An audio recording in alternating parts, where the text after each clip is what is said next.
आप इतने परेशान क्यों दिखाई देते हैं? परेशान तो रहूंगा ना पार्वती, आखिर एक बेटी का बाप से ठहरा। पार्वती, अब उसके हाथ पीले करने का समय आ गया है। पर हमारी आनंदी तो अभी सिर्फ 9 साल की है। अभी तो उसके पढ़ने लिखने और खेलने कूदने के दिन है। देख पार्वती, लड़कियां पराया धन होती है और जितना जल्दी इन्हें घर से विदा कर दे उतना अच्छा है। कल से आनंद की पढ़ाई लिखाई बंद। पर बापू, इसमें मेरी क्या गलती है? आप मुझे पढ़ाई करने क्यों नहीं देते? तेरी गलती है कि तू एक लड़की है। लड़का होती तो क्या बापू? लड़का होती तो क्या? लड़की, ज्यादा जबान ना चला, नहीं तो जबान हलक से खींचकर बाहर निकाल दूंगा। बापू, मैं पढ़ लिख कर कुछ बनना चाहती हूँ। मेरी पढ़ाई ना रोको बापू। आनंदी, तुझे पढ़ना है तो पढ़, लेकिन सारी उम्र बाप की छाती पर यूं बोझ मत करना है। पर बापू, अभी तो मेरी उम्र पढ़ाई लिखाई की है। मुझे पढ़ लिख कर डॉक्टर बनना है। पढ़ाई पढ़ाई पढ़ाई, आज तो तेरी किताबों का काम तमाम करके ही छोड़ूंगा। ये ले। नहीं बापू, मत छोड़ो, मत छोड़ो बापू। अरे छोड़। नहीं बापू, नहीं। बापू, ये तुमने क्या किया? तुमने मेरी इन किताबों को ही नहीं पढ़ा बापू। मेरी किस्मत फाड़ दी, मेरी किस्मत। ये काफी किताबें ना सिर्फ छोरों के हाथ में अच्छी लगती है, लड़कियों के हाथ में तो सिर्फ मेहंदी अच्छी लगती है, मेहंदी। पर बापू, मैं लड़की हूँ तो क्या हुआ? लड़का और लड़की तो हमारी दोनों आंखों के समान होते हैं। चुप कर आनंदी, और यह एहसान मान कि अब तक जिंदा है तू। कहीं बचपन में गला दबाकर मार दिया होता तो यह तेरी बकबक नहीं सुननी पड़ती आज। पर बापू, मुझे तीनों इन्होंने अच्छा नाम लगी है। देख छोरी, जितना जल्दी हो तू चूल्हा जलाना सीख ले, उतना ही अच्छा है तेरे लिए। और हाँ, तेरा ब्याह तो होगा, वो भी कल के कल। अपना जीवन है तुम्हारी ये कहानी, आंचल में है दूध और आंखों में है पानी। मुझे माफ कर दे बेटी, तेरे बापू के जिद के आगे मेरी एक न चलेगी। माफ कर दे बेटी, मुझे माफ कर दे। इस प्रकार मात्र 9 वर्ष की छोटी उम्र में आनंदी का विवाह गोपाल राव जोशी से हो गया। बाल विवाह एक सामाजिक कुरीति है और इस कुप्रथा का शिकार होना पड़ा आनंदी को। 5 वर्ष बाद आनंदी 14 साल की हो गई है। उसके घर एक शिशु ने जन्म लिया है। देखते हैं आगे क्या हुआ। इसे क्या हो गया है? इसका माता तो अंगार की तरह तप रहा है। इसे तो बहुत तेज बुखार है। आप बिना कुछ भी बोलते हैं, दीजिए मुझे।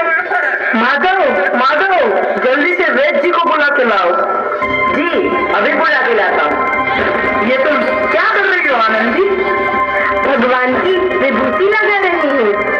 बस करो आनंदी, ये सब अंधविश्वास है। अरे आप यकीन तो कीजिए, भगवान की कृपा से इसका माथा ठंडा हो रहा है और बुखार भी उतर गया है ना बाबू? देखिए, दीजिए मुझे। उठो बाबू, आंखें खोलो, तुम्हें तुम्हारी माँ बुला रही है। आंखें खोलो, देखिए ना इसे क्या हो गया है। आंखें भी नहीं खोल रहा। आंखें खोलो बेटा। आप चुप क्यों है? आंखें खोलो बेटा, आंखें खोलो। आनंदी, हमारा बेटा कभी आंखें नहीं खोलेगा। नहीं, ऐसा नहीं हो सकता। मेरे बेटे को मुझसे कोई नहीं छीन सकता, कोई नहीं छीन सकता। पागल मत बनो आनंदी। माधव, माधव। आनंदी, बंद करो ये पागलपन। भगवान ने मेरा बच्चा छीन लिया। भगवान ने नहीं, तुम्हारी अशिक्षा और अंधविश्वास से तुम्हारा बच्चा छीना है। अगर तुम पढ़ी लिखी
1883 को आनंदी अमेरिका के पेंसिल्वेनिया के लिए रवाना हुई और 3 साल बाद उन्होंने डॉक्टर ऑफ मेडिसिन की उपाधि प्राप्त कर ली। इधर आनंदी के पिता की तबीयत बहुत खराब है। आगे क्या होता है देखते हैं। लगता है अब मेरे जाने का समय आ चुका है। तो मैं नहीं बचूंगा। ऐसा मत बोलो। शहर के सिटी हॉस्पिटल में अमेरिका से डिग्री लेकर कोई बड़ा डॉक्टर आया है। एक बार वहाँ चलकर दिखा लेते हैं। हाँ, सही बोला भैया। कम से कम दिल को तसल्ली तो मिल जाएगी। हाँ हाँ, चलो चलो जल्दी हॉस्पिटल चलते हैं।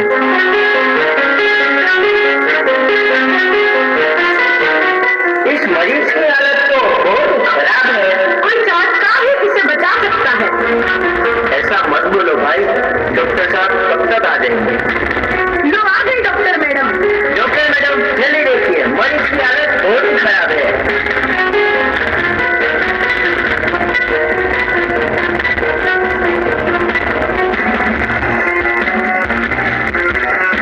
अब आप बिल्कुल ठीक हैं। मोटे मोटे आपको बचाया है डॉक्टर मैडम ने। डॉक्टर साहब ने मुझे बचा लिया।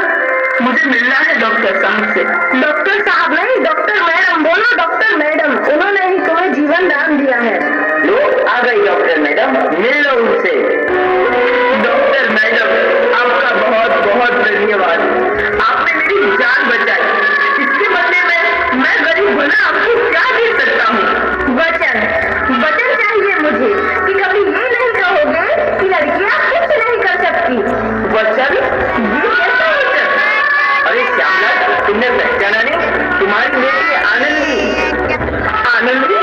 मेरी बेटी आनंदी? डॉक्टर? हाँ बाबू, वही आनंदी